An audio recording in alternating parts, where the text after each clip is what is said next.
My purpose today, secondly, how many are parents of brand new students? Well, that's good. There we have a good number. And it's good to see so many parents of alums here, because that's part of the theme of today's thoughts, today's recollections. The concept of sisterhood and brotherhood continues way beyond the graduation of your sons. I kind of smile, and Father Richard knows this too, that there are a number of classes of parents who still get together at least once a year for dinners. Might be the soccer parents of 1985, or the football parents of 1992, and they still just love each other's company. And I think that's a wonderful, wonderful thing. So, now we get to say something that will be truly worthwhile. I'm going to read a passage from the Rule of St. Benedict. There's a theme in writing and reading that the most important stuff is at the end. Maybe you learned that when you were studying literature. Skip a few pages and go to the last paragraph. So the best part of the rule can be found from roughly chapters 35 to 72, 73. And so if you have an interest, and you would really, really get a tremendous sense of what Del Barton School is all about if you had a chance to read some of those chapters from chapter 35 on. This is from chapter 72. Perfect love. They should each try to be the first to show respect to the other, supporting with the greatest patience one another's weaknesses of body and behavior, and earnestly competing in obedience to one another. No one is to pursue what he judges better for himself, but instead what he judges better for someone else. To their fellow monks, they should show the pure love of brothers, to God, loving fear, and to their abbot, unfeigned and humble love. Let them prefer nothing whatever to Christ, and may he bring us all together to everlasting life. It's the end of chapter 72. Chapter 73 is really a sort of a list of books that the monks ought to be reading. And but that says a great deal about what we at Del Barton Seminary's Abbey have modeled our own school after. And you probably caught the resonance of that. The motto of our community service programs is the other guy first.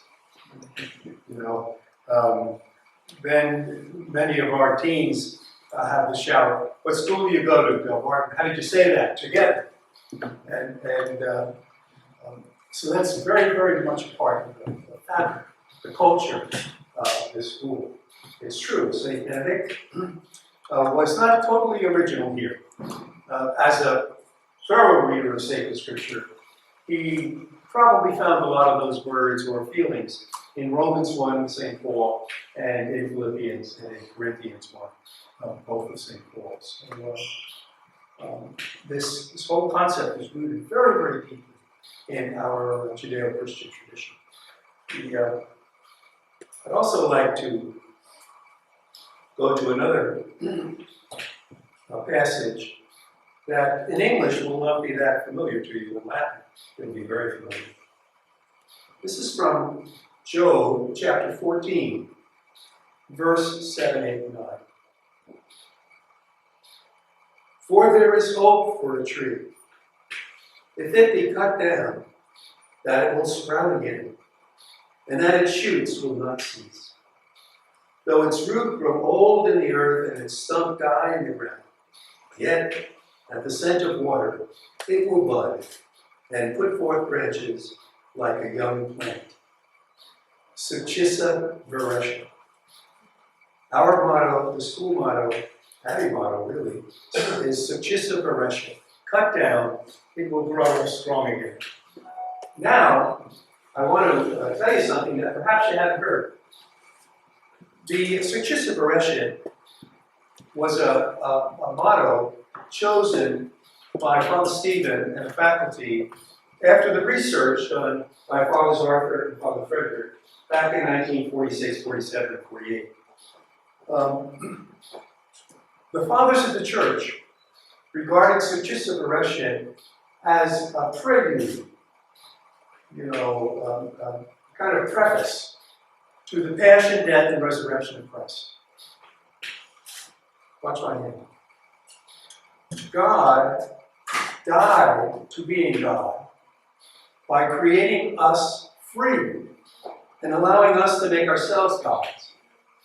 To the degree we praise God, we rise and give glory to God the Father and are in the image of God. To be in the image of God means to die and to rise.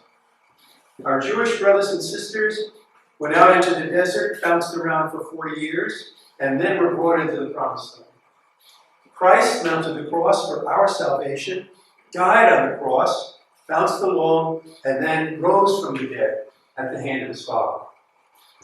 We identify with Christ, and we get into being the image of God, being Christ, and being Christ to others, to the degree that we too put the other God first. Die to self. Think of the others.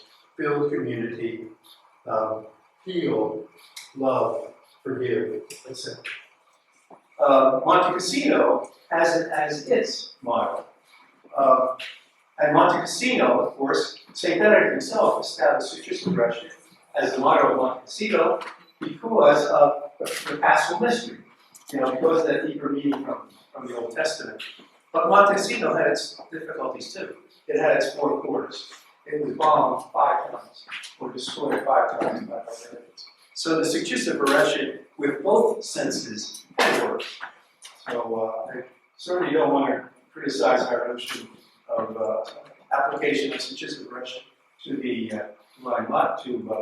football or sports. But the reality is, really is all about Christ.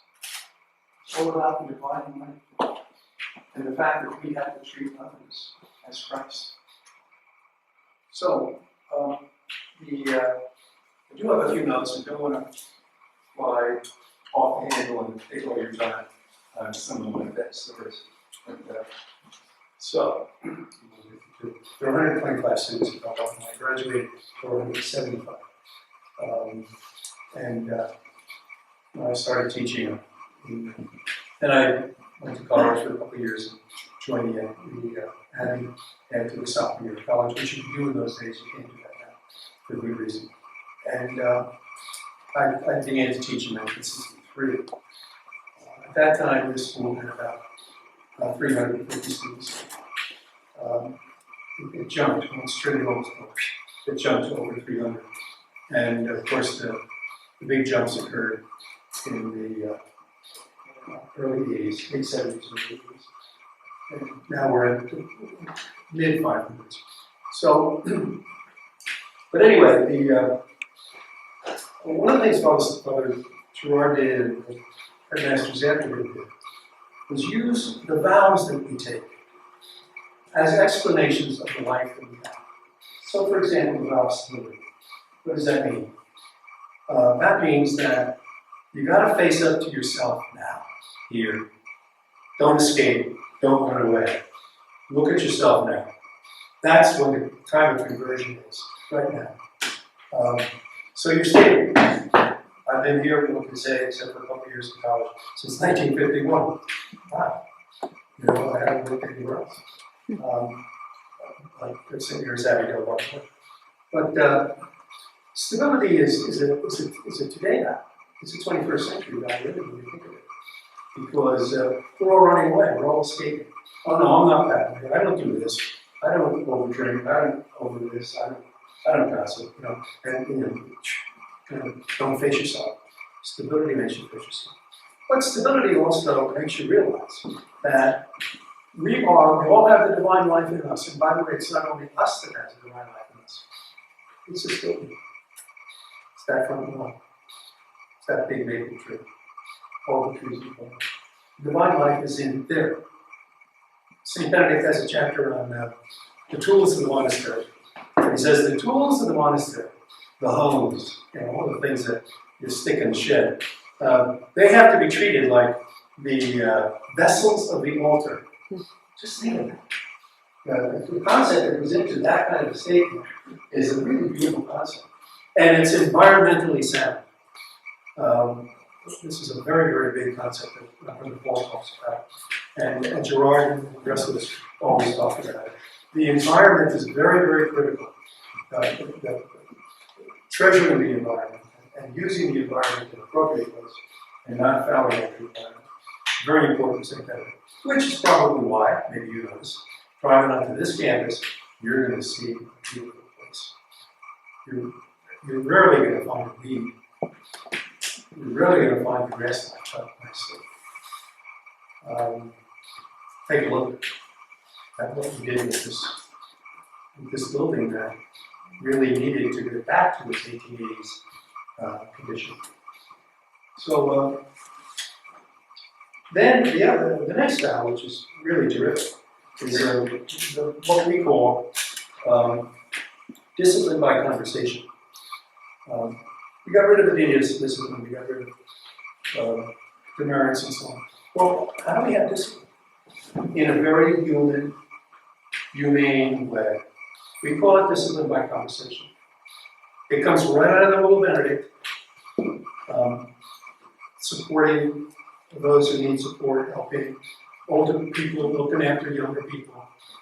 Many, treat them, put up with the frailties of others, and so on. So anyway, the Rule of Benedict is one of the sources for that. Another source is the work of Lawrence Coleman, a psychologist from Harvard University, on the levels of moral reasoning. And Lawrence Coleman was very, very big on seeing in developmental psychology how moral reasoning develops over time. You can't expect a 5-year-old to act like you would want your 25-year-old back. It just doesn't work that way. But he said there are different stages. So the first stage is, I will do right because if I don't, I'm going to be punished. If I do, I'll be rewarded. That's the lowest stage of moral reasoning. You don't want that to be what the 18-year-old is thinking. But you can expect it of maybe the 5 or 6-year-old. The second stage is, I will do right because it's the law. We agreed as a community that this is how we're going to run the school or the country or whatever. So I have to do right with the stop the red lights or whatever it is. The third stage is, I will do right because it's the right thing to do. And that's where we want Belmont graduates to be before they graduate.